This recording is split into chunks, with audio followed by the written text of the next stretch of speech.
Bonjour, bon réveil, merci d'avoir choisi le Morning pour vous informer ce matin. On est ensemble pour 2 heures d'actualité. Je suis ravie d'être avec vous. Voici le sommaire de cette édition. Pour la première fois depuis la fin du conflit entre Israël et le Hamas, un missile a été tiré sur le territoire israélien hier soir, à 10 jours de l'expiration officielle du cessez-le-feu. Doit-on s'attendre à une reprise des hostilités? On tente d'y voir plus clair dans un instant.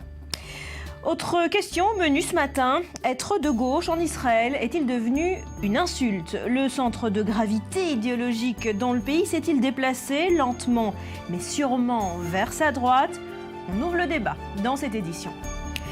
Enfin, une page de mode se tourne. Jean-Paul Gaultier arrête le prêt-à-porter après 38 années de création marquées par une créativité débridée. Eh bien, l'ex-enfant terrible de la mode se ressent sur la haute couture. On s'y plonge également ce matin.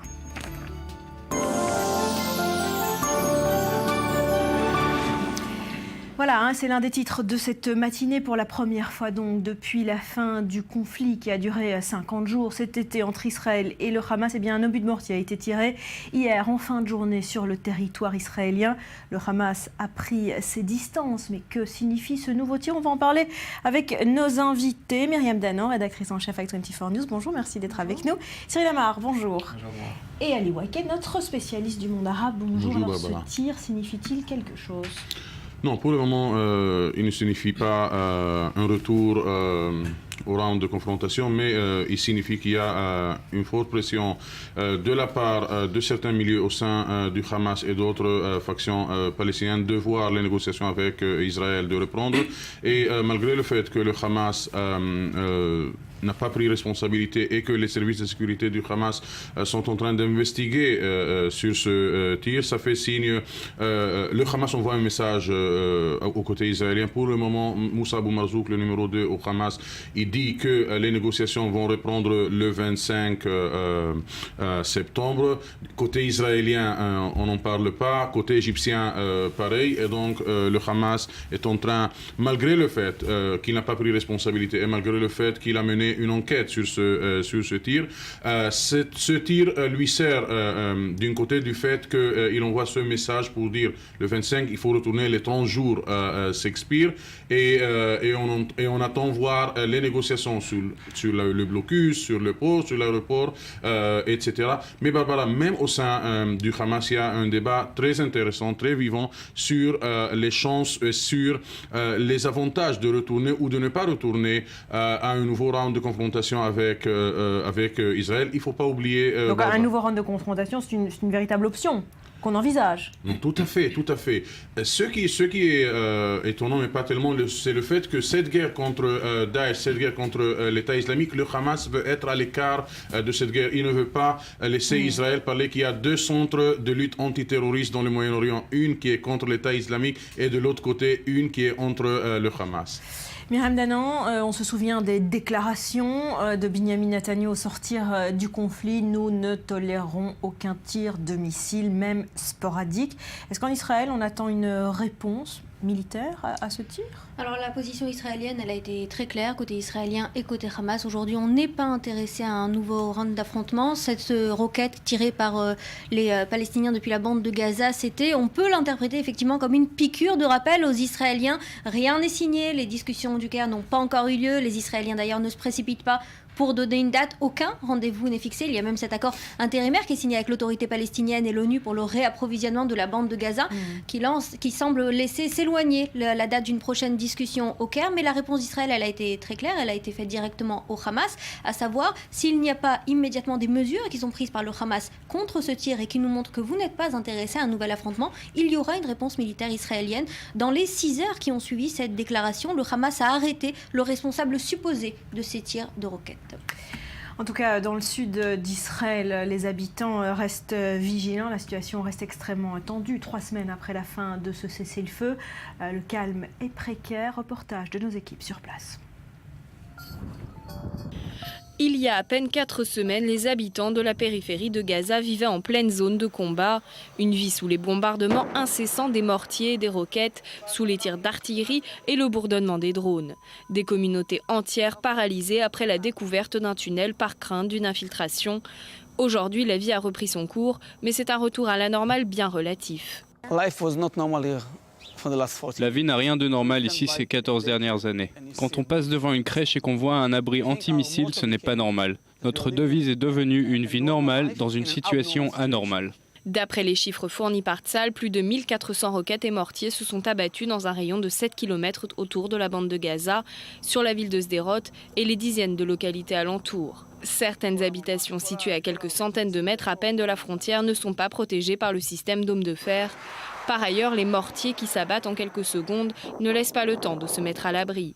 Au cours de l'opération, beaucoup ont fui leur maison vers des régions plus sûres. Les 4 victimes civiles de l'opération Bordure Protectrice, dont le petit Daniel Tragerman, âgé de 4 ans, vivaient tous dans la région. Après l'opération, le gouvernement avait annoncé un plan d'aide de 400 millions de dollars, mais la décision attend encore d'être validée. De plus, l'avenir du plan de trêve du Caire reste incertain, tandis que la menace du Hamas perdure. Plusieurs ministres du cabinet de sécurité ont exprimé leur soutien aux habitants du Sud, une solidarité loin d'être réciproque. Car les habitants, eux, ne font plus confiance aux dirigeants et ils le disent haut et fort. Peu importe à qui je parle, qu'il soit de droite ou de gauche, nous avons compris que ce gouvernement n'a rien à faire des habitants ici. Certains exigent des solutions de défense actives, tandis que d'autres encouragent à reprendre la voie diplomatique. C'est le cas par exemple du mouvement L'Avenir du Negev, fondé suite à l'opération. Notre objectif principal est d'arriver à un accord. Je ne sais pas si ce sera avec le Hamas ou avec le monde arabe, mais nous voulons la paix et le calme dans la région. Nous pensons que cela ne pourra pas se faire par la force. Ils sont considérés comme les ouvriers du rêve de David Ben Gourion. Les habitants du Negev sont souvent admirés pour leur patience et leur détermination. Mais après 14 ans de guerre par intermittence entre Israël et le Hamas, la dernière opération pourrait bien être celle de trop. Et à la frontière entre Israël et la bande de Gaza, on retrouve notre envoyé spécial Maxime Perez. Bonjour, quelle est la situation ce matin ? Eh bien, la situation est calme, même si on peut parler ce matin de premier test pour le gouvernement israélien après ce premier tir d'obus de mortier qui est venu violer cette trêve déjà entamée maintenant il y a 3 semaines seulement. Et donc ce premier tir palestinien vers le territoire israélien, il n'y a pas eu d'alerte et peu de gens ont entendu l'explosion hier soir, mais il n'en fallait pas moins pour raviver les craintes des habitants du sud d'Israël qui ne misaient pas grandement sur cet accord avec le Hamas et qui sont encore, on le voit, traumatisés par ces 50 jours de confrontation. Ils ont payé un lourd tribut avec de nombreux tirs de roquettes et d'obus de mortier, vous vous rappelez, contre ces localités frontalières. Alors évidemment, le Hamas tout de suite a voulu montrer patte blanche. Il s'est dédouané de ces tirs et a réitéré l'engagement et celui des autres factions palestiniennes à ce cessez-le-feu. Mais évidemment, les craintes sont là, puisqu'officiellement, cet accord de trêve n'est toujours pas prolongé au-delà de la date du 25 septembre. Et puis du côté des habitants du sud d'Israël, on n'oublie pas que le gouvernement israélien, par la voix de Benjamin Netanyahou et de son ministre de la Défense, Moshe Ya'alon, avait promis qu'il ne tolérerait pas des tirs contre le territoire israélien, même sporadiques. Eh bien, ce matin, les habitants du sud d'Israël prennent à contre-pied les responsables israéliens, les mettent au défi de réagir, ou en tout cas de faire en sorte que le calme perdure à la frontière. Et ce matin, ce qu'on peut dire, c'est que ces promesses israéliennes de réponse très dure au moindre tir venant de Gaza n'ont pas été tenues. Voilà, il faut quand même noter, Maxime, ce matin, cet accord conclu, c'est l'ONU qui l'annonce hier soir, un accord tripartite pour lancer la reconstruction de Gaza. Il s'agit de quoi exactement ?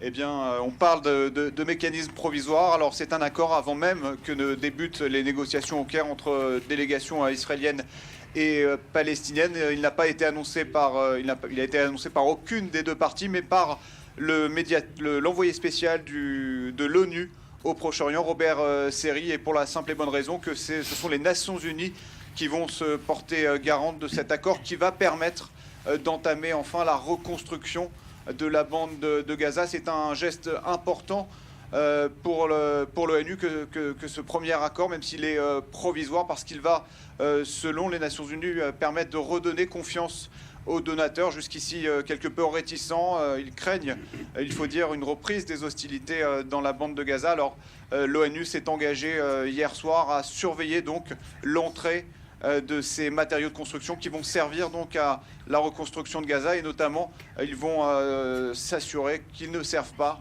à d'autres fins que des fins civiles. On le sait, la grande crainte côté israélien, c'est que ces tonnes de béton qui transitent par la bande de Gaza ne soient de nouveau réutilisées à la construction de tunnels. Merci beaucoup Maxime Perez à la frontière. Myriam, est-ce que cet accord annoncé donc par l'émissaire de l'ONU au Proche-Orient hier sera suffisant pour rassurer Israël d'un côté et pour relancer la construction de Gaza ? Alors Israël a donné son accord effectivement pour la mise en place de ce système avec la supervision de l'autorité palestinienne, surveillance de l'ONU également, mais il faut comprendre aujourd'hui qu'il y a beaucoup de scepticisme autour de cet accord parce que l'autorité palestinienne n'est toujours pas vraiment en place au sein de la bande de Gaza. Ce gouvernement d'union, Fatah-Hamas, on n'a pas encore vraiment vu sa concrétisation. Mahmoud Abbas ni son chef de gouvernement ne se sont toujours pas rendus à Gaza City en grande pompe. Ils ne sont toujours pas les bienvenus là-bas, le message est clair. Et le Hamas sait bien que pour conserver le pouvoir dans la bande de Gaza, et c'est bien son objectif, il a besoin de maintenir le calme pour être considéré comme un interlocuteur crédible pour la reconstruction de Gaza. C'est cela aujourd'hui son objectif, et c'est sans doute l'une des raisons pour lesquelles il y a eu aussi rapidement une arrestation après ce lancement de roquettes. Mais précisément, Robert Serry, l'émissaire de l'ONU, le dit hier dans sa déclaration, c'est l'autorité palestinienne qui sera à la tête des efforts de reconstruction, de réhabilitation de la bande de Gaza. Est-ce que le Hamas va accepter ce principe ? C'est d'ailleurs ce que dit l'Égypte aussi et Israël aussi. Un test pour ces relations entre l'autorité palestinienne et le Hamas, on a vu en début de cette semaine à la rentrée tardée des élèves, des étudiants de la bande de Gaza, quand le ministre de l'Éducation qui voulait venir du Ramallah à la bande de Gaza n'a pas été accepté par le Hamas, ce qui signifie qu'il y a encore une tension énorme entre l'autorité palestinienne et le Hamas. Et bien sûr, ça donne signe sur le futur de ces investissements, sur le futur de cette reconstruction de la bande de Gaza. Le Hamas veut faire partie de cette campagne de la reconstruction de la bande de Gaza et il est en train de mener une campagne parallèle en Turquie pour la reconstruction de la bande de Gaza. Donc, sans retour aux négociations, et pour le moment, ni Israël ni l'Égypte font signe qui sont en train de se préparer pour un retour aux négociations, sans retour aux négociations qui laisse au Hamas de savoir qu'il a une partie dans cette campagne de la reconstruction, dans ce nouveau arrangement politique. Est-ce qu'on pourrait imaginer que ce plan de reconstruction de la bande de Gaza soit complètement détaché de ces négociations qui ne se tiendront peut-être jamais avec Israël et que le Hamas mène campagne auprès de ses alliés régionaux, notamment du Qatar, pour financer seul cette reconstruction? Parlons du Qatar, c'est vrai, il est toujours encore le grand allié régional du Hamas, mais Barbara, dans ces derniers jours, on voit dans le cadre de la reconstruction de cette coalition anti-État islamique, le Qatar a cédé pour l'Arabie Saoudite. Il a accepté de renvoyer de chez lui quelques leaders des frères musulmans, leaders régionaux très importants des frères musulmans, notamment les frères musulmans égyptiens, mais pas seulement. On parle aussi de Khaled Mashal qui peut se voir exilé du Qatar vers la Turquie, voire le Soudan ou ailleurs. Donc le Hamas est une fois de plus isolé dans la région, c'est ce que vous nous dites? Le Hamas, il est toujours isolé dans la région. Même ses alliés essayent de s'éloigner peu à peu du Hamas. Mais il y a ici aussi le risque, Barbara. L'isolement du Hamas, c'est un but israélien, c'est un but égyptien. Mais on a vu quand le Hamas est isolé, il peut avoir des calculs qui sont loin d'être rationnels. On a vu cette dernière guerre que le Hamas ne suit pas toujours le rationalisme, qu'il a des calculs partisans qui obligent et qui dictent sa politique. Maintenant, on voit que tous les partis, même le Qatar, essayent de faire comprendre au Hamas que le partenaire pour la reconstruction de la bande de Gaza, c'est l'autorité palestinienne. Maintenant, la question est encore une fois, est-ce que le Hamas va mettre en priorité ses intérêts politiques ou les intérêts de la population? La reconstruction de la bande de Gaza ou la reconstruction du Hamas? Et là, c'est effectivement, je pense, le point le plus sensible, à savoir qu'un Hamas acculé est un Hamas qui part en guerre, mais un Hamas acculé peut aussi choisir, enfin, de se tourner vers l'accentuation de sa branche politique. Et la mise en jeu aujourd'hui du gouvernement d'union nationale palestinien qui a été décidé il y a déjà plusieurs mois, qui n'a toujours pas été mis en place. Cet affaiblissement, cet isolement du Hamas aujourd'hui, il doit le pousser effectivement à se remettre en cause une fois de plus. Maintenant, il est clair également que la guerre inter-palestinienne qui se dessine aujourd'hui, c'est une guerre de l'argent, c'est la guerre de la reconstruction. Le Hamas va aller également de son côté, du côté de ses alliés. Le Qatar reste un allié. Il y a eu effectivement un exil de quelques dignitaires des frères musulmans. Ça ne veut pas dire pour le moment un renversement de la politique du Qatar à l'égard des frères musulmans. Pour l'instant, c'est un geste de bonne volonté à l'égard de l'Arabie Saoudite et de la coalition internationale qui se forme pour l'État islamique, mais c'est une guerre qui est complètement différente. C'est ce que le Hamas en tout cas veut faire comprendre. Et donc le Hamas est parti à la pêche au fond. Et c'est ce que fait l'autorité palestinienne également. Il va y avoir cette conférence des donateurs en Égypte. Il va y avoir un petit peu une surenchère entre l'autorité palestinienne et le Hamas, à savoir qui va ramener le plus de fonds pour reconstruire la bande de Gaza et gagner ainsi le plus de crédibilité auprès des Palestiniens. Mahmoud Abbas, il a quelles ambitions pour la bande de Gaza? Est-ce qu'il souhaite reprendre les clés de l'enclave palestinienne? Tout à fait. Mahmoud Abbas, il sait que pour mettre à côté Israël, et surtout l'argument israélien qui dit que l'autorité palestinienne n'a pas le contrôle, n'a pas le pouvoir sur la bande de Gaza, que les Palestiniens sont divisés géographiquement et politiquement, il veut prendre la responsabilité sur la bande de Gaza, mais dans le cadre d'une relance des négociations avec Israël. La semaine prochaine, il y a l'Assemblée générale. Les Palestiniens ont commencé déjà des contacts, des pourparlers avec les membres, non pas seulement de l'Assemblée générale, mais aussi du Conseil de sécurité, pour voir s'il y a une chance pour cette initiative de Mahmoud Abbas de fixer une date limite pour la création d'un État palestinien et la fixation des frontières avec l'État d'Israël. Mais si jamais, et là, Barbara, il ne faut pas oublier que chaque fois il y avait une initiative palestinienne, de l'autorité palestinienne, qui avait l'air d'être sérieuse, le Hamas se sentait gêné, le Hamas se sentait mis de côté et en danger, et les actes du Hamas n'étaient pas vraiment des actes qui contribuaient à cette campagne de l'autorité palestinienne, mais tout au contraire avaient pour but de faire échouer cette initiative palestinienne. Donc on revient à ce point au même scénario des tensions interpalestiniennes. Tous les yeux vont se tourner vers New York, où se tient l'Assemblée générale des Nations Unies. Mahmoud Abbas fera un discours très attendu où il va annoncer cette date limite probablement pour un État palestinien, et en même temps devraient se tenir ces discussions au Caire pour sceller cet accord de cessez-le-feu qui expire le 25 septembre. Est-ce que côté israélien, on est tous plus ou moins d'accord, ces discussions n'auront pas lieu? On sent beaucoup de scepticisme, c'est bien pour ça que personne n'en parle, c'est bien pour ça qu'il n'y a absolument aucune date qui est mentionnée. Par contre, une autre date qui existe bien, c'est celle que Robert Serry a annoncée, une réunion avec la participation de Ban Ki-moon en marge de cette conférence annuelle de l'Assemblée des Nations Unies qui va se tenir la semaine prochaine à New York. Le 22 septembre, il y aura donc Ban Ki-moon qui va siéger avec l'autorité palestinienne et qui va suivre de près une déclaration qui avait été faite il y a quelques semaines où il encourageait l'autorité palestinienne à regagner de fait le pouvoir au sein de la bande de Gaza et à propulser cette nouvelle réunification interpalestinienne qui n'a donc, on l'a dit, toujours pas été concrétisée. Et pourquoi Israël n'est pas pressé de se rendre au Caire pour ces discussions ? C'est pas qu'Israël n'est pas pressé de se rendre au Caire pour ces discussions, c'est qu'Israël attend de voir que l'autorité palestinienne a bien la main mise sur la bande de Gaza. Donc en fait, cette période qui est en train de passer depuis la signature du cessez-le-feu, c'est la grande mise à l'épreuve du Fatah et du Hamas. Tant que cette réconciliation n'est pas suivie de faits, d'actes et de déclarations qui disent voici, Mahmoud Abbas entre enfin dans la bande de Gaza et il a trouvé une entente avec le Hamas, on ne pourra pas avancer davantage. Parallèlement, l'union palestinienne, le gouvernement de consensus palestinien qui était tant décrié par le gouvernement Netanyahou, aujourd'hui, c'est le gouvernement Netanyahou précisément qui l'appelle de tous ses voeux pour pouvoir faire progresser l'accord de cessez-le-feu.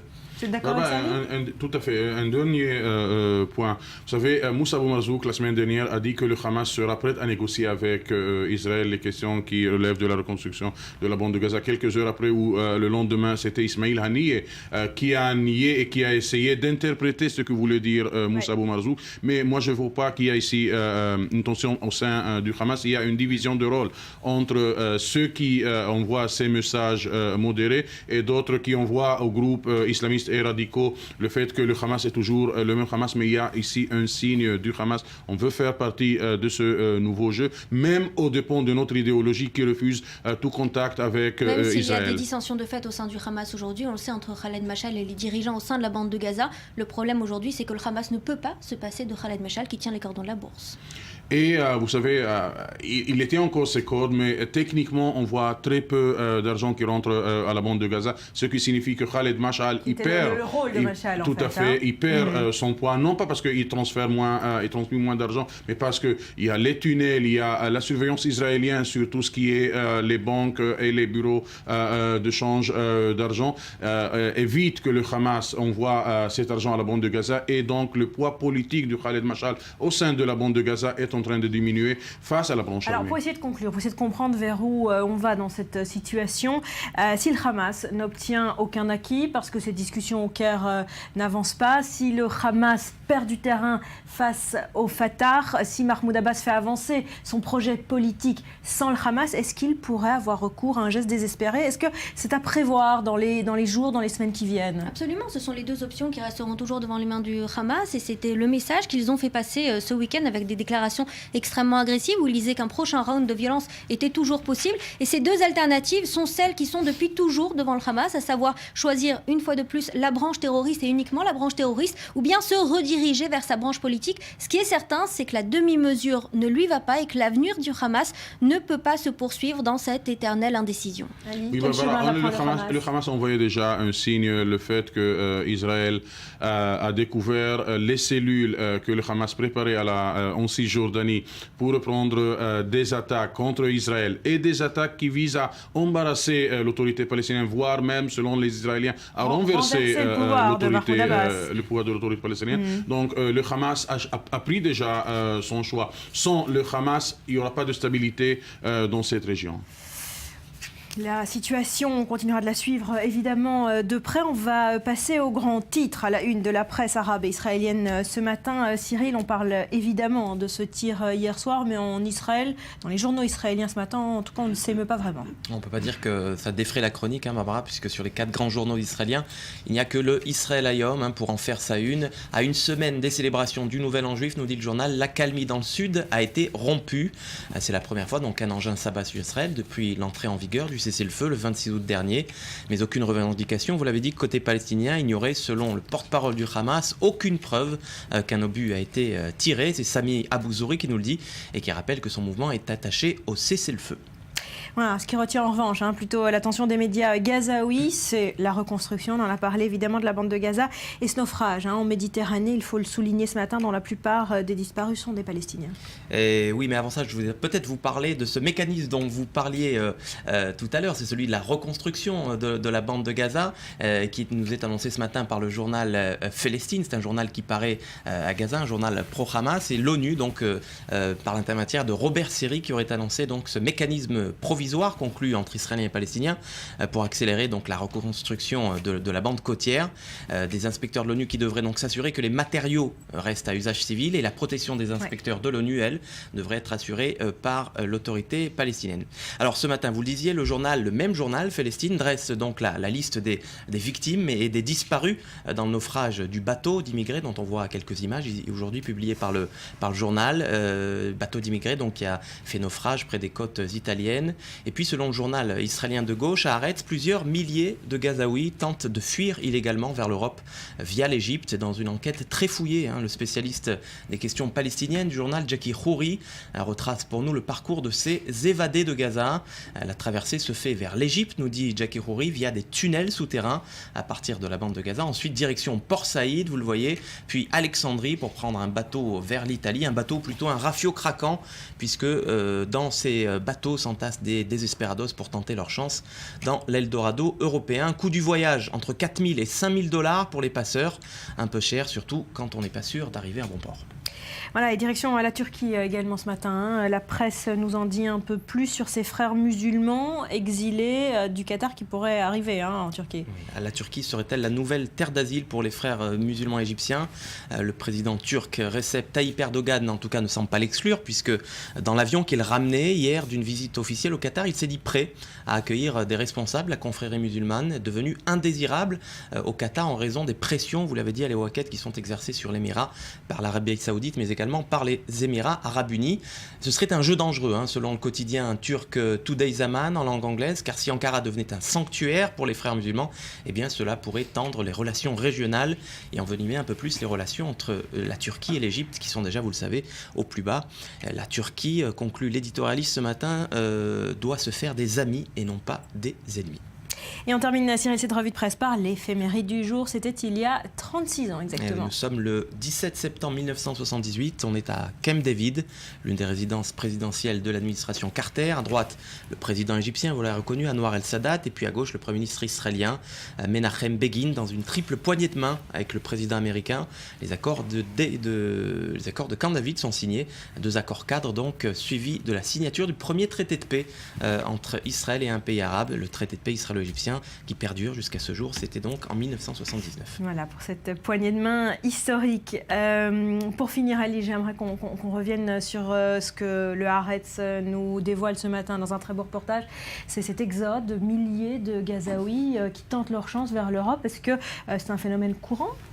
C'est un phénomène qui commence à être courant. La volonté des Palestiniens de fuir la bande de Gaza était là depuis 2007, depuis le moment où le blocus a été imposé sur la bande de Gaza.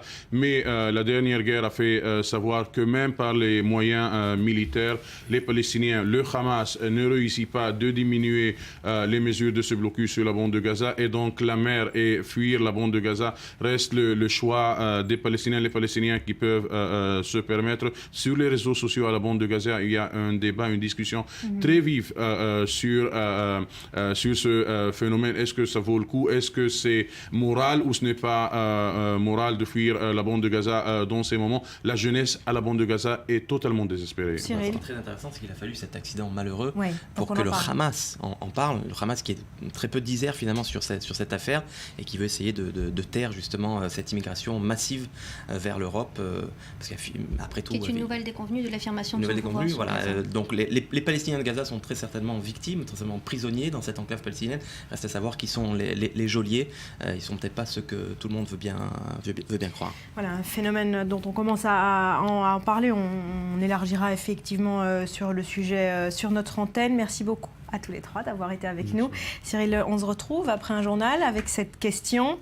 Être de gauche en Israël est-il devenu une insulte? Le centre de gravité idéologique dans le pays s'est-il déplacé lentement mais sûrement vers sa droite? C'est en tout cas ce que disent certains experts. On va se retrouver après un nouveau journal pour ouvrir le débat.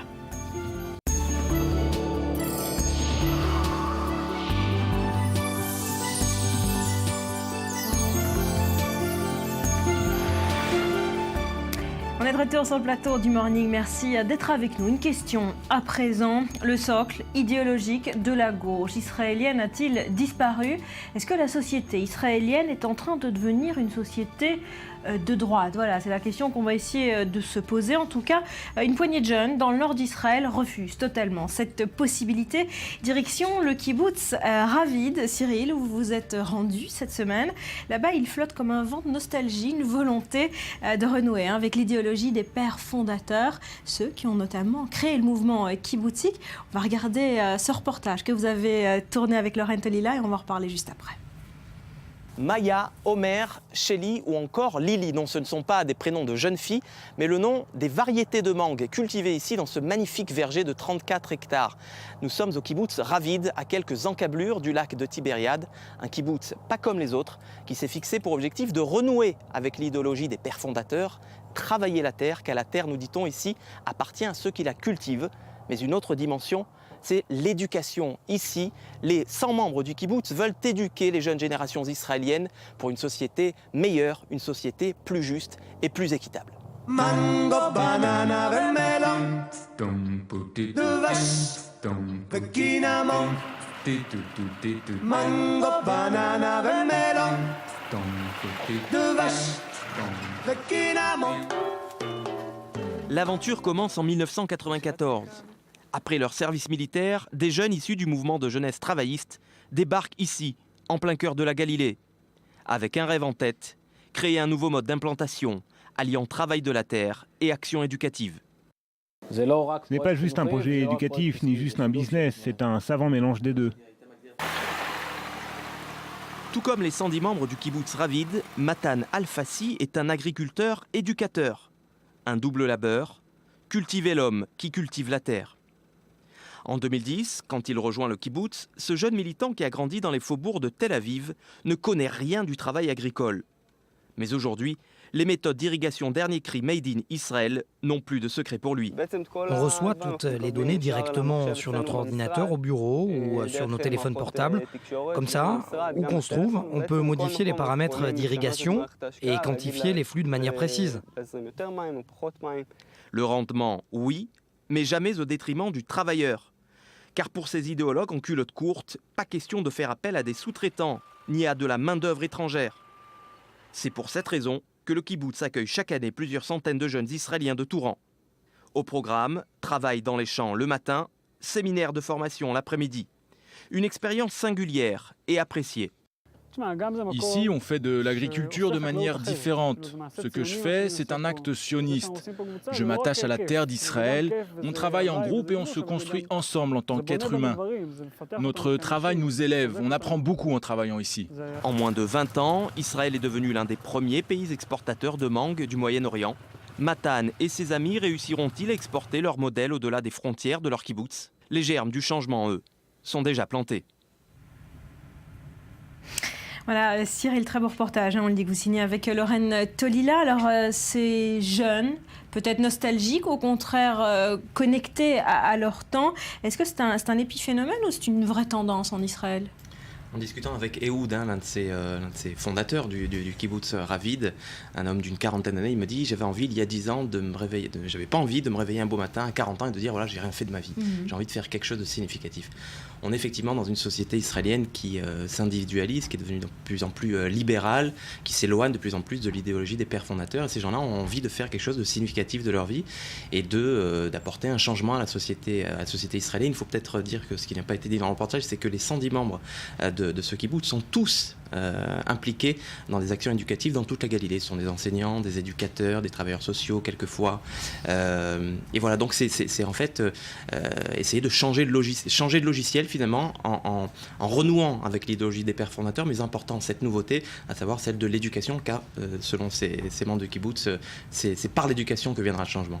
Alors pour en parler, nous sommes en compagnie de Maurice Ferrand, rédacteur en chef à i24 News. Merci d'être avec nous. Alors ça vous inspire quoi ces images? Est-ce que c'est une belle carte postale hors du temps, ou est-ce que ces jeunes au contraire veulent être connectés à leur temps en relançant quelque chose? Moi, ça m'inspire d'abord beaucoup de nostalgie pour un Israël qui n'existe pratiquement plus.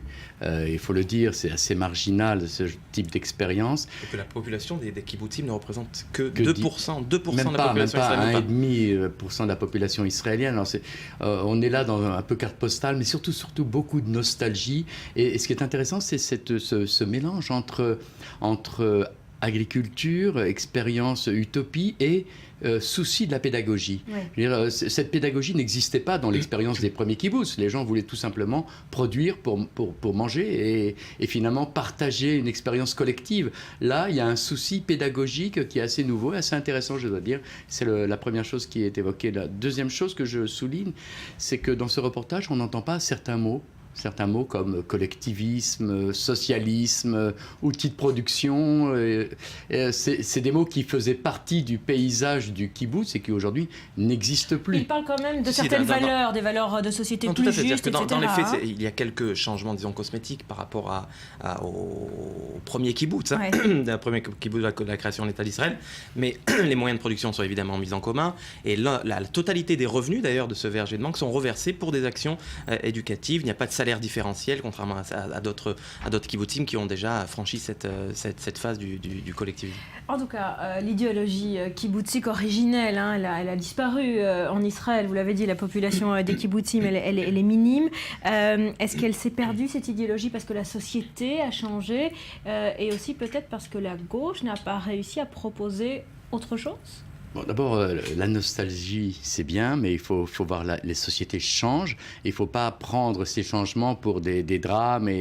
Non, la société israélienne a effectivement changé. Dans ce contexte, c'est vrai que le socialisme et la gauche israélienne n'a pas encore suivi, ne s'est pas encore adapté à cette nouvelle société. Il n'y a rien proposé d'autre, il n'y a pas de modèle de gauche aujourd'hui. Ah bah si.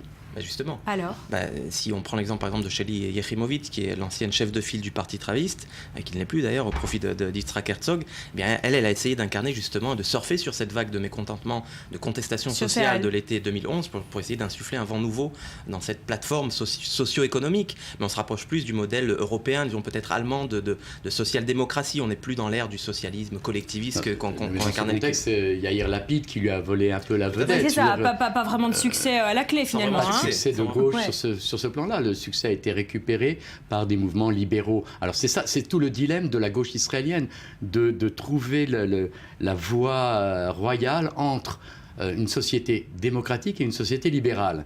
Et pour le moment, la gauche israélienne n'a pas proposé de modèle qui permettrait effectivement de se démarquer de la droite israélienne, qui est aussi démocratique, mais qui ne pratique pas vraiment un libéralisme, outre un libéralisme économique. Mais il n'y a pas de modèle libéral. On l'a dit, on le répète sur ce plateau, le clivage droite et gauche en Israël est différent du clivage droite-gauche qu'on peut connaître en Europe. La ligne de partage n'est pas forte, est plus diplomatique qu'économique. On peut trouver des partis de gauche qui sont très libéraux, comme c'était le cas du Meretz sur certaines présidences, ou du Parti travailliste peut-être, certaines franges du Parti travailliste, de la caste blanche du Parti travailliste, et on peut trouver des partis de droite, certaines mouvances au Likoud, par exemple, je pense par exemple à l'ancien député Kahalon, qui incarne justement une sensibilité sociale qu'a perdu la gauche. Pour les questions économiques et sociales, mais juste sur le plan politique justement, est-ce qu'on peut dire que l'échec des négociations de paix avec les Palestiniens depuis 20 ans n'ont pas permis à la gauche de se créer un véritable agenda, un véritable socle idéologique? C'est vrai que tout l'effort, mais c'est pareil à droite, tout l'effort est mis sur cette résolution du conflit israélo-palestinien. Il y a très peu de pensée sur la société israélienne. Je veux dire, on est dans le dilemme. Je veux dire, on entend tous les jours le Premier ministre qui nous répète, et son ministre des Affaires étrangères, que le modèle, c'est un État juif démocratique. Alors c'est vrai qu'on est pratiquement le seul État démocratique de la région. La question, c'est le caractère juif de l'État d'Israël. Il y en a qui préféreraient avoir un caractère libéral et donner la place à toutes les minorités et à toutes les foi dans cet État. Ce n'est pas encore le modèle. Alors peut-être que la gauche proposera ce modèle, mais pour le moment, elle ne le propose pas.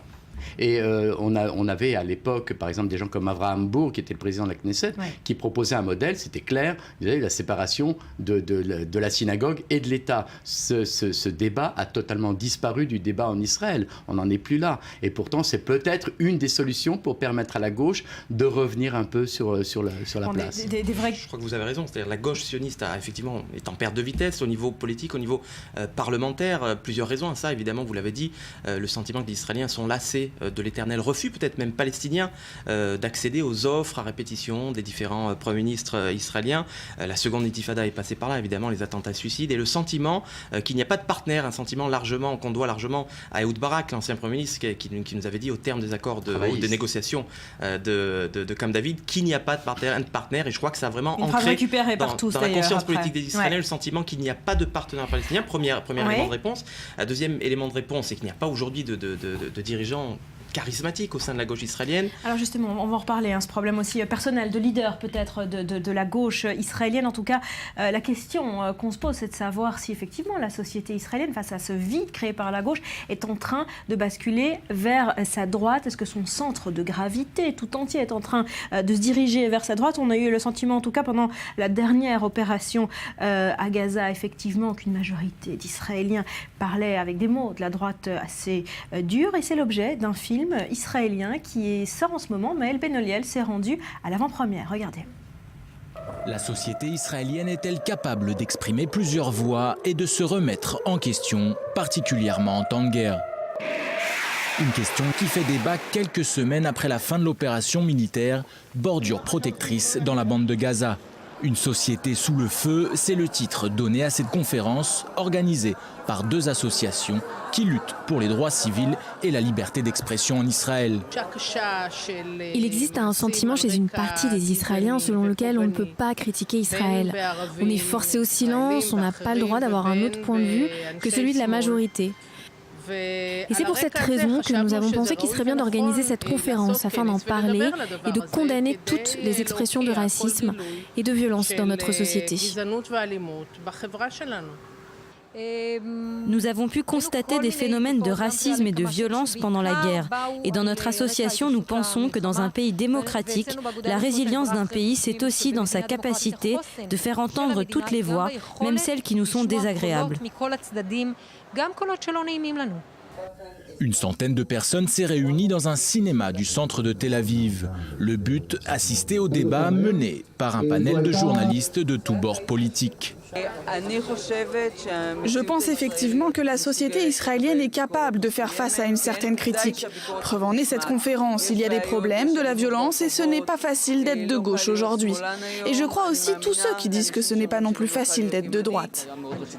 J'ai un problème concret avec une partie de la gauche qui fait passer Israël pour un monstre, un pays qui serait responsable de tous les maux de la terre. Cela éloigne les chances d'une solution car les Arabes écoutent ce que dit cette gauche. Et quand ils entendent de la part de ces mêmes personnes qu'Israël est un monstre, qui commet des génocides, personne ne veut faire la paix avec un monstre. 1h30 d'échanges souvent houleux entre les différents intervenants. S'ils sont loin d'être d'accord, le débat aura au moins permis d'amorcer le dialogue et de démontrer qu'il est possible. N'est-ce pas là tout le but de cette conférence ?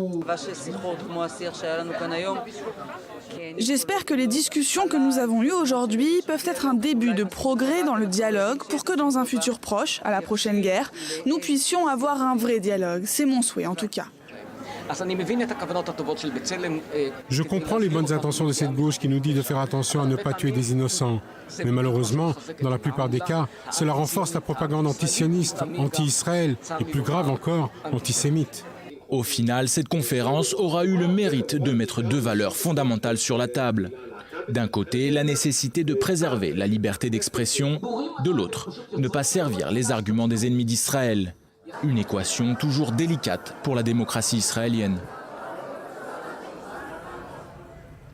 Le débat existe, on le voit. Ça veut dire que la gauche est encore bel et bien vivante, comme la droite est encore bel et bien vivante. Je crois qu'on est face à une situation très paradoxale. D'un côté, on l'a vu avant ce reportage, une gauche sioniste qui perd du terrain sur le plan politique, sur le plan purement parlementaire. Mais d'un autre côté, ce sont les idées de la gauche qui progressent, selon moi. On a tendance à dire, dans une espèce de cliché, que la société israélienne se radicalise. Peut-être, dans certaines expressions.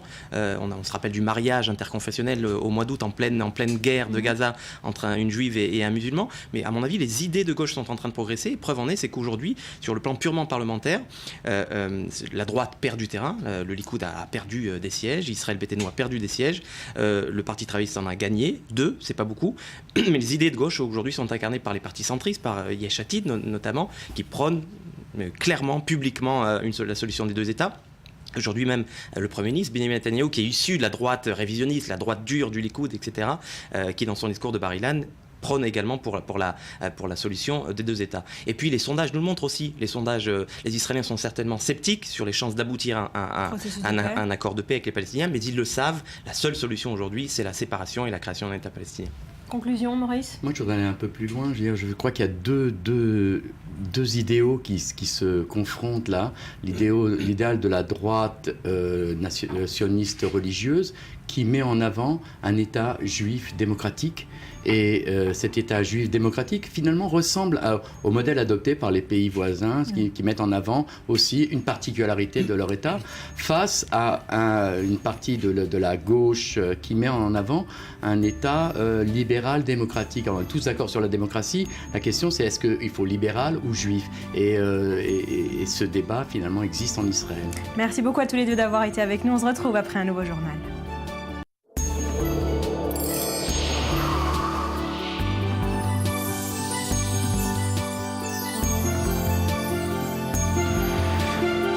Morning, merci de votre fidélité. On continue avec l'actu internationale qu'on passe en revue avec vous. Betsabe est en 5 clics et on commence avec l'Ukraine. Tout d'abord, une sortie de crise qui semble se dessiner. Exactement, c'est l'envoyé spécial du Monde à Strasbourg qui raconte ce fameux accord hier. S'il n'y avait eu l'incident d'un député européen qui tend l'hémicycle en criant « bande de nazis », eh bien la mise en scène aurait été parfaite hier soir.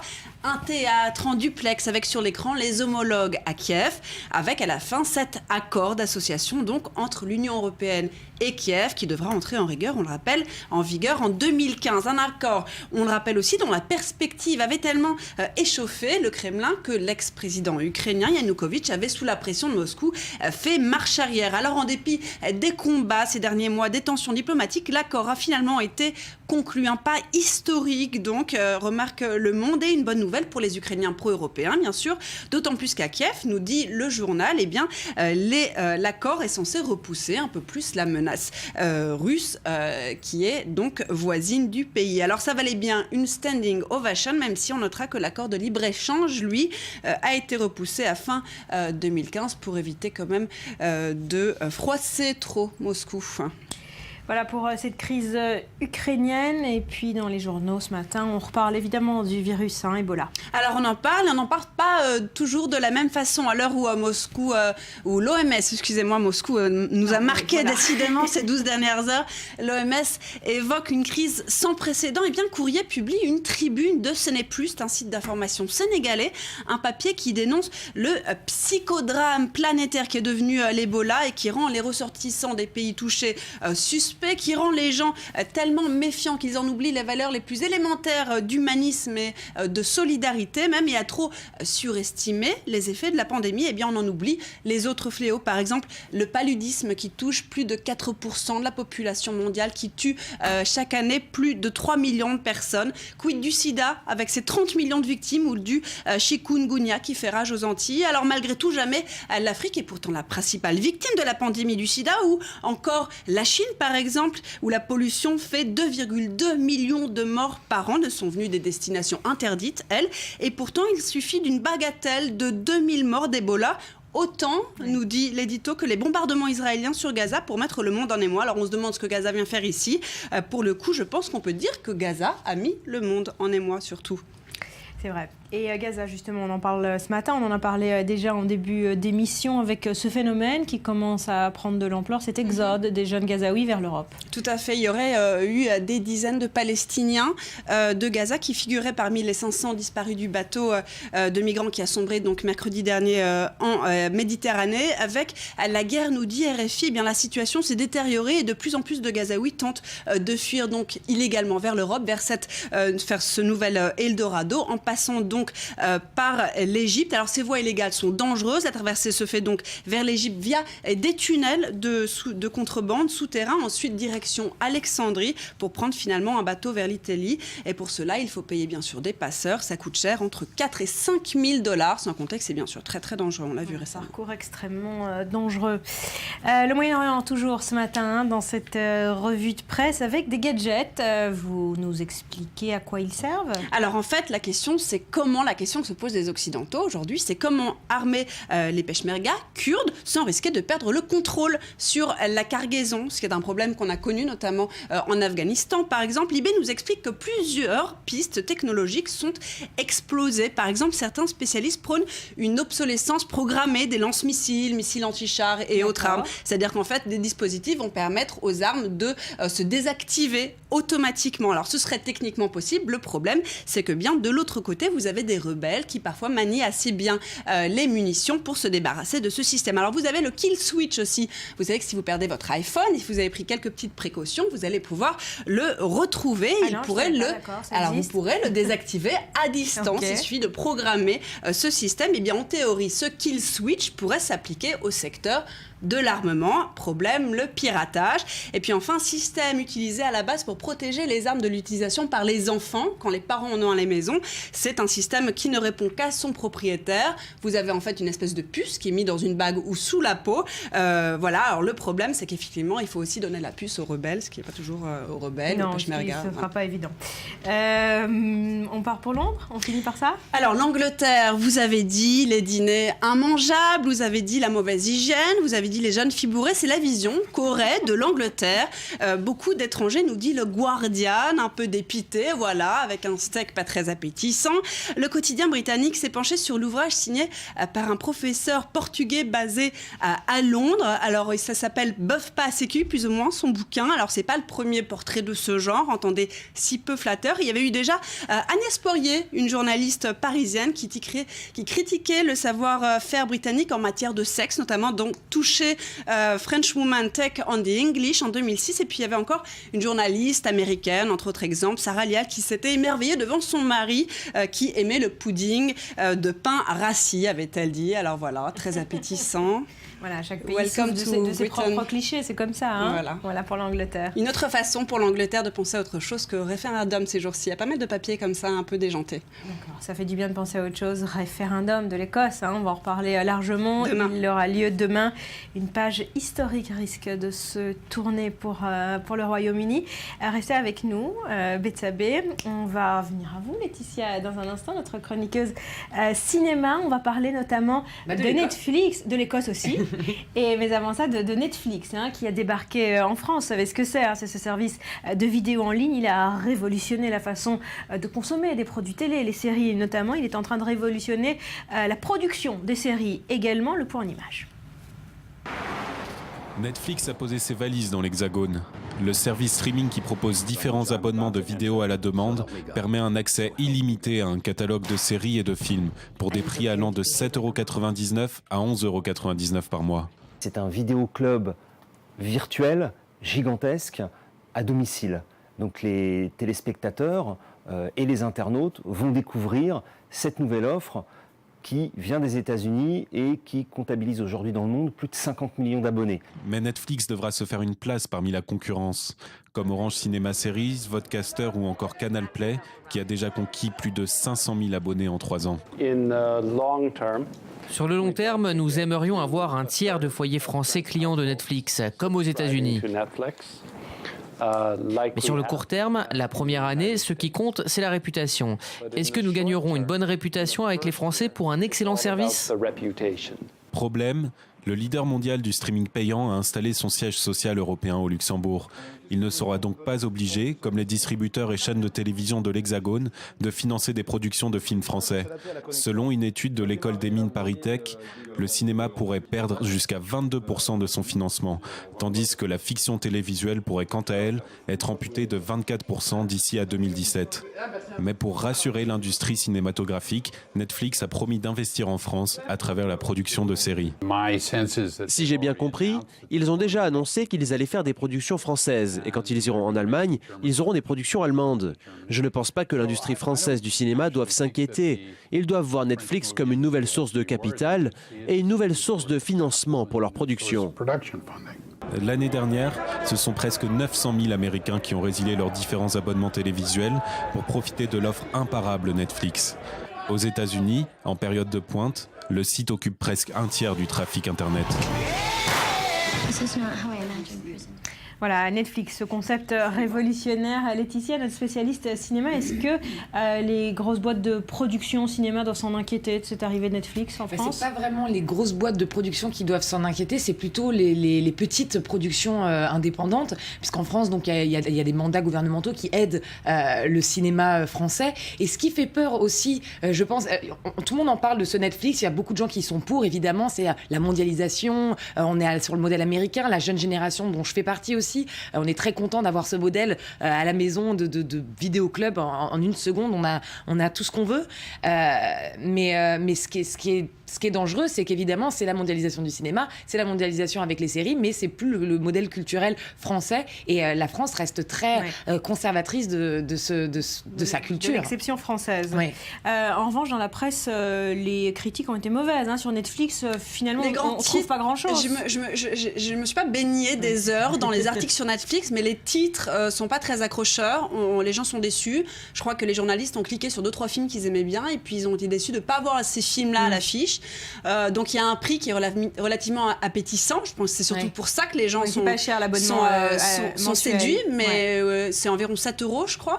Mais au-delà de ça, finalement, derrière, c'est pas la vitrine si exhaustive. L'offre n'est pas terrible.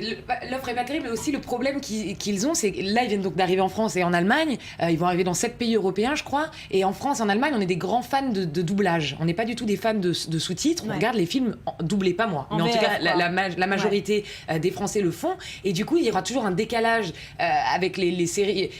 Avec les séries qui sortent aux États-Unis et ça a créé aussi c'est pour ça je pense aussi que ça a mis du temps à arriver en France, c'est que on a envie d'avoir cette offre, on a envie d'avoir ce panel de choses, mais on l'aura toujours en décalé, quoi. Sans compter qu'en plus ils avaient promis à la France, je crois, de s'installer et qu'en fait le siège finalement il est au Luxembourg et il va partir pour Amsterdam. Donc pour une question légale.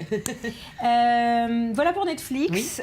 Et puis on l'a dit, une page de l'histoire pourrait se tourner dès demain avec ce vote, oui ou non à l'indépendance de l'Écosse. De nombreuses stars et des films en préposition, Laetitia. Oui, à commencer par la star des stars écossaises. On se demandait où il était passé. Eh bien, il est de retour. Sean Connery s'est vivement exprimé, on le sait, il est très pro-Écosse. Il porte même un tatouage avec écrit Écosse pour toujours sur son bras. Et il s'est exprimé. Il a dit que bien évidemment qu'il était pour l'indépendance de l'Écosse demain. Enfin, il votera certainement demain pour ce référendum. C'est pas le seul.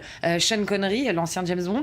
Il y a aussi Ken Loach, qui est un grand fervent du scandale, qui aime bien s'exprimer sur qui a toujours des positions politiques et voilà en tout genre. Lui a précisé que c'était un monde libre, que les Écossais devaient foncer et que d'autres pays colonisés ont affirmé leur indépendance avant les Écossais. Le groupe France Ferdinand lui aussi s'est exprimé. Il a même organisé une soirée qui s'appelle A Night for Scotland le 14 septembre à Édimbourg. Annie Lennox, qui elle aussi aime beaucoup exprimer ses opinions politiques, elle y voit l'occasion de faire quelque chose de novateur. Du côté des noms, beaucoup de Britanniques, eux ont... Des noms, quoi, des contre. Oui, du côté des contre, de ceux qui sont contre. J.K. Rowling, donc l'écrivain, la célèbre écrivain de Harry Potter, elle a fait un don d'1 million de livres à une campagne pour le maintien de l'Écosse au sein du Royaume-Uni. Il y a aussi une campagne qui s'appelle Let's Stay Together qui réunit Judi Dench, Helena Bonham Carter, Michael Douglas. Il y a aussi les grandes stars du rock, Sir Paul McCartney, David Bowie, Mick Jagger. En fait, finalement. Pas vraiment d'Écossais, à part Evan McGregor et Gerard Butler, les deux acteurs écossais, les deux beaux gosses écossais qui cartonnent aux États-Unis, qui eux se sont exprimés aussi contre l'indépendance de l'Écosse. Bon, on en saura plus demain avec ce référendum important. C'est l'occasion de faire une bonne pub. Moi, j'ai l'impression que ces stars, elles se sont fait un super coup d'autopromo. Surtout, c'est comme Vivienne Westwood dont on parlait hier, avec ses pins Yes. Peut-être que Yes, ça sort mieux que non visuellement. Enfin, on a l'impression que politiquement, elles ne sont pas très engagées en général. Bon, c'est un vrai débat. En tout cas, c'est une question importante. On en saura plus demain. On termine avec un film dont vous nous parlez ce matin. Angelina Jolie aux commandes, derrière la caméra. Et devant, c'est son petit chéri de mari désormais, il faut dire. Son petit chéri de mari, oui, de mari depuis le 23 août, ça fait presque 10 ans qu'ils sont ensemble. Ça fait presque 10 ans, je viens de réaliser que ça fait presque 10 ans que Mr. and Mrs. Smith est sorti, c'était en 2005, c'était la première fois qu'on les voyait à l'écran ensemble, c'était le début d'une idylle, et voilà qu'on va les retrouver donc dans le film By the Sea. Les premières images sont sorties dans le Entertainment Weekly, donc on retrouve, donc Angelina Jolie, comme vous l'avez dit, est aux commandes. Elle est aussi aux côtés de son mari, puis elle a aussi écrit le scénario. On a les premières indications sur le scénario. Ça parle, c'est l'histoire d'Angelina qui incarne Vanessa, une ancienne danseuse, et Brad Pitt qui incarne son mari, Roland, un écrivain. Et alors qu'ils parcourent la France dans les années 70, il semble que leur couple bat de l'aile. Et ils vont se rapprocher des habitants d'un petit village. Et on va retrouver des acteurs énormes français, comme énormes pas dans la taille, mais dans leur notoriété. Nils Arestrup, Mélanie Laurent, Richard Boringer.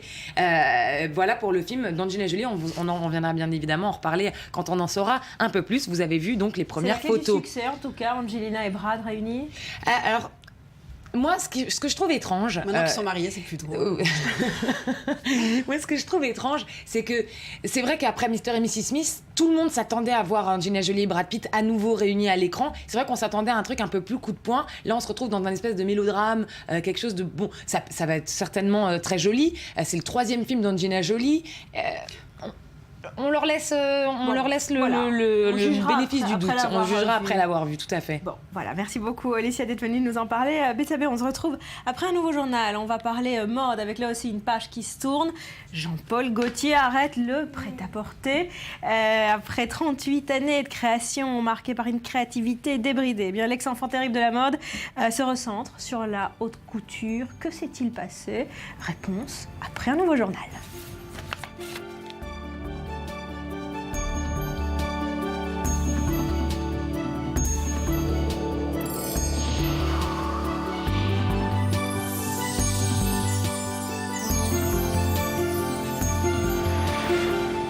On est de retour sur le plateau du Morning. Merci d'être avec nous. On va parler de Jean-Paul Gaultier dans un instant avec vous, Betsabé. Mais avant cela, une autre question. Est-ce qu'une ville intelligente, Betsabé, une ville connectée, ça vous dit quelque chose? Non, pas du tout. Bon, en tout cas, Tel Aviv en est une. Hier s'est tenue une conférence sur ce sujet. Tel Aviv Smart City, Tel Aviv ville novatrice. On regarde à quoi ça ressemble. Tel Aviv, la ville blanche, cœur palpitant d'art et de culture. Mais à présent, la mairie de Tel Aviv veut faire de la ville une pionnière mondiale en matière d'innovation et de high-tech. Nous investissons à Tel Aviv et nous voulons que le monde reconnaisse les valeurs de cette ville. Nous voulons que de plus en plus de monde vienne visiter Tel Aviv et bien sûr viennent ici faire des affaires.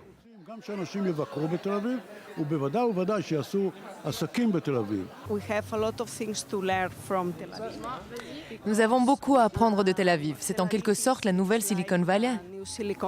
Tel Aviv accueille un sommet qui mêle urbanisme et numérique avec pour slogan « Décoder l'innovation ».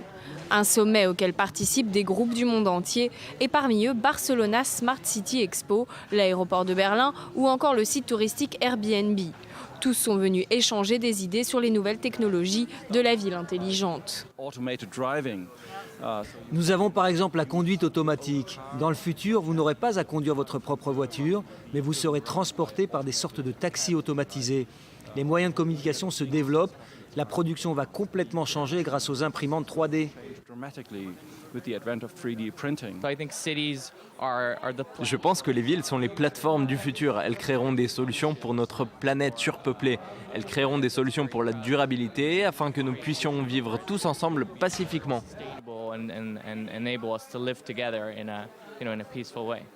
Il y a quelques semaines à peine, un tel rassemblement semblait impossible. Les roquettes depuis Gaza menaçaient les habitants et plusieurs événements et concerts étaient annulés. Mais les organisateurs du sommet peuvent maintenant se sentir soulagés. Je n'étais pas très rassurée il y a un mois, mais nous étions certains de tenir ce sommet. Et nous avons terminé la journée avec un taux de participation de 20% supérieur à l'an passé. Nous pensons que l'innovation et l'entrepreneuriat sont l'ADN de la ville. Donc quand Tel Aviv se fait distinguer, les gens sont convaincus d'apprendre quelque chose en venant ici. Tel Aviv, bulle de high-tech au Moyen-Orient, tente de maintenir quelques grammes de bon sens dans la région. Une ville qui cherche à innover, mais également à inspirer.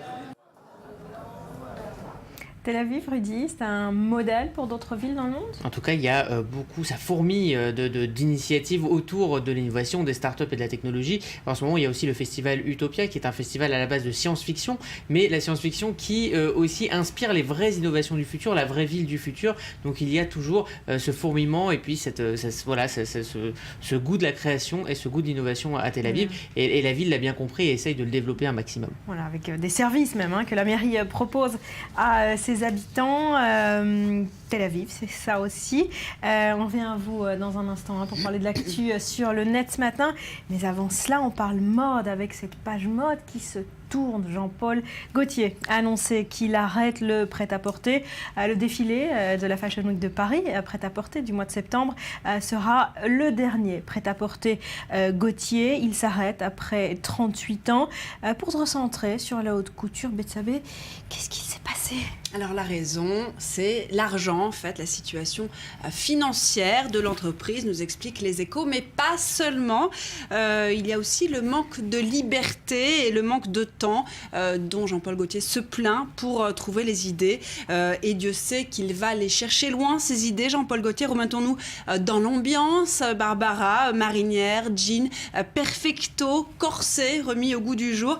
Certains diront même qu'il a su viriliser les hommes comme jamais en jupe. C'est ce qu'écrivait Madame Figaro hier. Alors on peut voir sur ces images la collection automne-hiver 2006-2007, donc avec ce fameux motif écossais aussi. Gaultier, c'est aussi le styliste bien sûr provoque avec ses seins coniques avec Madonna à Toronto en 90.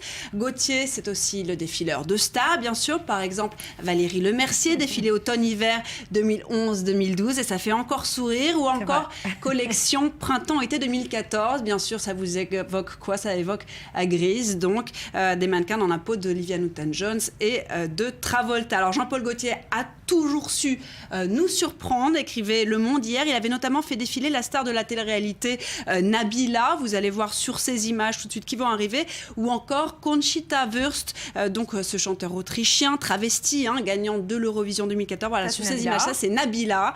Voilà, tout de suite dans la peau d'une mannequin très Jean-Paul Gaultier. Toujours un peu cette touche agressive. Alors c'est la fin d'une époque, nous dit Paris Match. Le génial trublion de la mode connaît la crise, écrit le journal, avec, on a beau être habitué aux surprises avec Gaultier, bien l'effet d'une bombe dans le milieu de la mode. Alors lors d'une rétrospective londonienne, hommage donc à ses 40 ans de carrière, alors Gaultier avait affirmé au Daily Mail qu'il avait voulu changer cette habitude de voir systématiquement les femmes transformées en objets sexuels. Il avait voulu faire des hommes des objets sexuels, et Gaultier, avec ses idées originales, est devenu tellement une icône qu'il a fait l'objet d'une exposition lui-même, comme à Londres et Montréal. L'année prochaine à Paris, au Grand Palais, même si le génie controversé, c'est la formule utilisée par le Daily Mail, avait d'abord refusé l'idée d'une exposition consacrée à sa personne. Voilà. Gaultier, c'est un monde en soi, évidemment, c'est un concept. Gaultier, c'est des décennies de défilés. On continue à voir quelques images encore. Alors, quelques images, un petit montage rapide que je vous propose. C'est des images qui ont été sélectionnées entre 1993 et 2005. Alors, vous avez les grands de Gaultier, toujours. Alors, cette marinière, Gaultier avec son kit, Gaultier qui fait l'andouille, les piercings de Gaultier, la marinière adaptée, revisitée, la petite culotte qu'on voit régulièrement, la femme androgyne, le sexe en plateau, le côté vampire aussi, qui avait pas mal marqué, la marinière encore revisitée, presque corsée, aussi là toujours le style vampire. Et puis ça, c'est ce défilé qui était la collection printemps-été 2008-2009. C'était le thème de la mer, comme quoi Gaultier, il ne fait pas que de la provoque et du noir et du cuir. Il y avait les méduses, la sirène, très charmant, des beaux tissus. Beaucoup plus de douceur, et on reconnaît l'artiste sous toutes ses facettes. Et alors, on le note, vous avez parlé du dernier défilé, ce sera le 27 septembre prochain. Ce sera donc printemps-été 2015, ce sera à Paris, au Grand Rex. Voilà, dernier défilé prêt-à-porter pour Jean-Paul Gaultier, 27 septembre. Le rendez-vous est pris. Allez, on va en parler avec une spécialiste de la mode, Viviane Blassel, journaliste de mode. Merci d'être avec nous depuis Paris. C'est une surprise pour vous, cette décision de Jean-Paul Gaultier de quitter le prêt-à-porter pour se recentrer sur la haute couture? Pour être très honnête, non, ça n'a pas été une surprise. Je pense que depuis quelque temps, on s'attendait plus ou moins à une décision de ce genre. Peut-être pas aussi drastique, peut-être pas aussi catégorique, mais on sentait bien que pour le prêt-à-porter, en tout cas, Jean-Paul Gaultier avait des difficultés, n'était plus le créateur transgressif et en accord avec la jeunesse qu'il avait été. Donc on sentait venir une sorte de fin pour lui, sans prévoir qu'elle serait aussi rapide ni aussi forte. Voilà. Et puis, Viviane Blassel, il y a l'enjeu financier, évidemment, hein, on est obligé d'en parler. Le prêt-à-porter se porte plutôt mal. Pour la haute couture, ça va franchement mieux? C'est pas que ça va peut-être pas franchement mieux, mais disons que la haute couture implique une moins grande mise de fonds que le prêt-à-porter. Le prêt-à-porter demande beaucoup de temps, beaucoup d'argent, beaucoup de distribution, beaucoup d'énergie, beaucoup de collaborateurs surtout. Alors que pour la haute couture, on peut le faire de façon plus artisanale et avec moins de gens autour de soi, joint au fait que la haute couture pour la maison reste importante, puisque la haute couture est un grand atout pour l'image du parfum. Et je pense que la maison Puig, donc qui est propriétaire de Jean-Paul Gaultier, va beaucoup s'appuyer sur le parfum Gaultier qu'elle garde. Et la haute couture, pour elle, à ce moment-là, est un atout. C'est un atout aussi pour la mode, parce que Jean-Paul Gaultier, dans la haute couture, a des choses à dire. Ses choses sont toujours très intéressantes. Donc l'issue est une des meilleures issues possibles, je crois, pour tout le monde. Ouais, voilà, hein, c'est pas Gaultier qui fait ses adieux de la scène de la mode. On n'en est pas encore là, mais on peut quand même dire à Viviane Blassel que Gaultier a marqué les esprits dans le prêt-à-porter. Est-ce que ça représente la fin d'une époque, ce retrait du prêt-à-porter? Oui, tout à fait. Vous avez tout à fait raison. Jean-Paul Gaultier fait partie il restera dans le domaine de la mode comme un très très très grand créateur et surtout quelqu'un qui a su, à un moment donné, capter les envies d'une nouvelle génération. Il en a été le porte-parole extrêmement efficace, reconnu, aimé et choyé. Mais ceux dont il était le représentant ont vieilli. Aujourd'hui, ont besoin d'autres choses et la nouvelle génération se tourne vers d'autres créateurs et d'autres pratiques vestimentaires. Il n'empêche qu'il restera dans la mode comme un des très très grands. Ça, c'est quand même toujours très, très satisfaisant pour un créateur, même si j'imagine qu'en ce moment, ça ne doit pas être forcément facile à vivre pour lui. Mais c'est vrai qu'entre la création et l'argent, qui sont les gros problèmes qui se posent aujourd'hui, il y a fatalement des divorces qui s'opèrent un jour et là, il en a été victime. Merci beaucoup, Viviane Blassel, d'avoir été avec nous ce matin.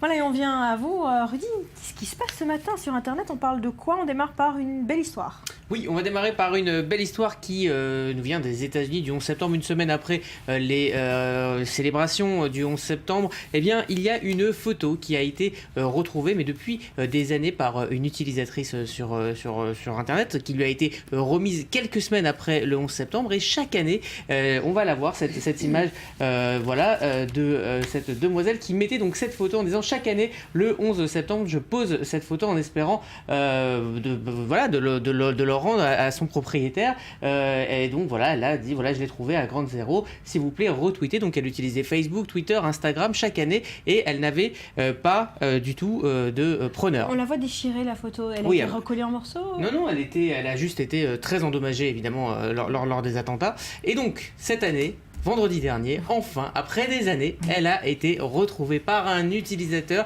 qui a reconnu des amis à lui sur cette photo et donc l'a contacté. Et en effet, tout le monde va bien. Et il dit, je connais les gens sur cette photo et j'étais au mariage.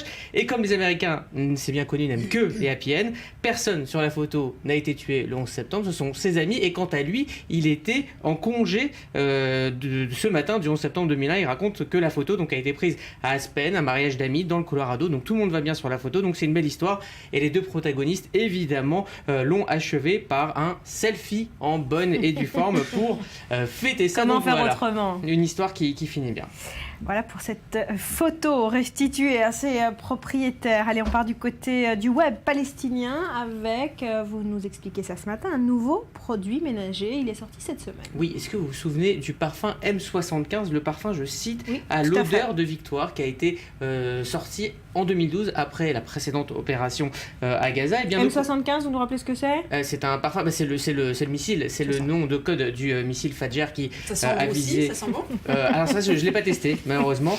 En tout cas, nos confrères du site palestinien paltimes.net nous présentent aujourd'hui la gamme de produits vaisselle R160, J80 et M75 du nom des missiles donc, qui ont visé Israël pendant l'été. Interviewé par le site, le directeur de la société qui commercialise ces liquides vaisselle, Mohamed Zidane, a déclaré que cette gamme est un soutien, je cite, à la lutte contre l'occupant, et il en profite pour dire que le patriotisme économique, c'est une sorte de résistance. C'est sorti pour de vrai dans les magasins. Absolument, oui, Gaza. ça sort cette semaine, et il dit que voilà, c'est le fait d'acheter palestinien et ne pas acheter des produits israéliens est aussi une sorte de résistance à l'occupant. Fin de citation. Voilà, c'est le marketing palestinien qui bat son plein. On peut faire des déos aussi. Ça pourrait donner plein d'idées. Et on termine, Aridi, avec ces nouveaux mots qui concernent Internet. Il y a quoi parmi ces mots? Alors, il y a plein de belles choses. C'est la commission générale de terminologie et de néologie qui vient de frapper. Encore une fois, c'est elle qui est en charge de très sérieusement décider de quels mots peuvent officiellement entrer dans la langue française. Et Internet, on le sait, amène plein de nouveaux mots, énormément de nouveaux mots, sauf que la commission donc, a mission de les définir et surtout de faire respecter la version française, d'inventer et de faire respecter la version française. Alors, ce qui ne marche jamais. Ça a marché pour quelques exemples. Alors, Comment on dit un selfie en français? Un selfie. Pour l'instant, c'est un selfie puisque il y a 18 nouveaux mots qui sont sortis et selfie n'y est pas encore. Le journal officiel d'hier, mardi 7 septembre, on va le voir, 16 septembre, le dit avec plein de nouveaux mots. Alors on va jouer un petit peu ensemble. Par exemple, un back-office. Vous savez ce que c'est un back-office? Comment on pourrait l'appeler maintenant en français? Aucune idée. C'est une sauvegarde? C'est quoi un back-office? C'est la manière de travailler. Non, moi je sais même pas ce que ça veut dire en derrière anglais. un site donc internet, et bien un back-office devient, on va le voir, le back-office devient un arrière-guichet. Donc voilà. Alors le cover flow like design, vous savez, c'est quand toutes les couvertures de vos albums défilent sur iTunes, c'est une suite d'images, et bien désormais en français cela devient un diaporama. Carousel, un carousel, voilà, et on va terminer avec blog, un blog en France. C'est cette fameuse communion, c'est leur métier, mais c'est leur métier. Ils cédaient plus de, enfin, je veux dire, et c'est leur métier. Donc voilà, et un blog devient un blog mais orthographié différemment. Et ben voilà, non, c'est un blog mais comme ça. Changer, hein. Et voilà, et je voulais profiter des dernières secondes qui ont resté pour souhaiter bon anniversaire à notre productrice et responsable d'édition Barbara, mais ce n'est pas moi qui vais lui souhaiter. Déborah, pardon. Déborah, oui, mais pourquoi j'ai dit Barbara? Ce n'est pas elle, je précise. Parce qu'il y a un chat. Parce que c'est Grumpy Cat qui lui souhaite bon anniversaire au nom de toute l'équipe du Morning. Voilà. Déborah, on t'aime, bon anniversaire. Merci Rudy pour cette revue. Merci Betsavé. Je vous souhaite de passer une belle journée. Cette édition est terminée. On se retrouve demain avec grand plaisir. Portez-vous bien.